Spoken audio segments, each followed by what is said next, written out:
মৃত্যুর পর মানুষ ৯টি বিষয় নিয়ে পরকালে খুব আফসোস করবে, অনেক আফসোস করবে। নাম্বার 1, হায় আজকে যদি আমি মাটি হয়ে যেতাম। নাম্বার 2, হায় আমি যদি পরকালের জন্য কিছু করতাম। নাম্বার 3, আজকে যদি আমার আমলনামা আমার হাতে না দেওয়া হতো। নাম্বার 4, আমি যদি ওকে বন্ধুরূপে গ্রহণ না করতাম। নাম্বার 5, আমি যদি আল্লাহ এবং আল্লাহ রসুল সাল্লাল্লাহু আলাইহি ওয়াসাল্লামের আনুগত্য করতাম।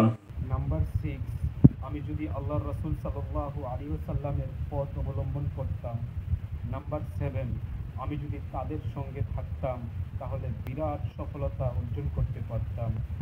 নাম্বার 8, হায় আমি যদি আল্লাহর সাথে কাউকে শরীক না করতাম।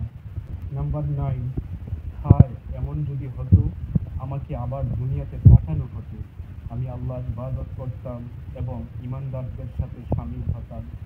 এই বিষয় 9টা নিয়ে আমাদের খুবই আফসোস হবে, খুবই আফসোস করব, কিন্তু তখন আমাদের আর কিছুই করার থাকবে না, তখন আমাদের আর সময় থাকবে না আল্লাহর ইবাদত করার, আল্লাহকে একটা রুকু সেজদা করার।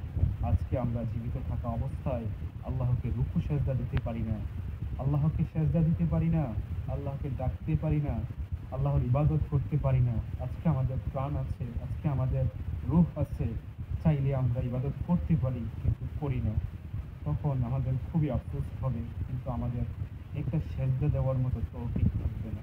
আল্লাহ সুবহানাহু ওয়া তাআলা, আমরা যারা আল্লাহর অবাধ্য হচ্ছি, আমরা যারা আল্লাহর বিরোধিতা করছি, আল্লাহর সঙ্গে কাউকে শিরিক করছি, আল্লাহর ইবাদত থেকে আমরা যারা বিমুখ হয়ে আছি, আল্লাহ সুবহানাহু ওয়া তাআলা যেন আমাদের সকলকে আল্লাহর ইবাদত করার তৌফিক দান করে। আমিন ইয়া আরহামার রাহিমিন।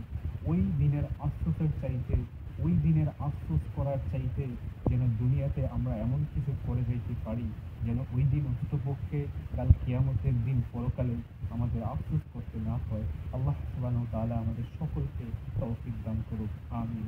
আসসালামু আলাইকুম ওয়া রাহমাতুল্লাহ।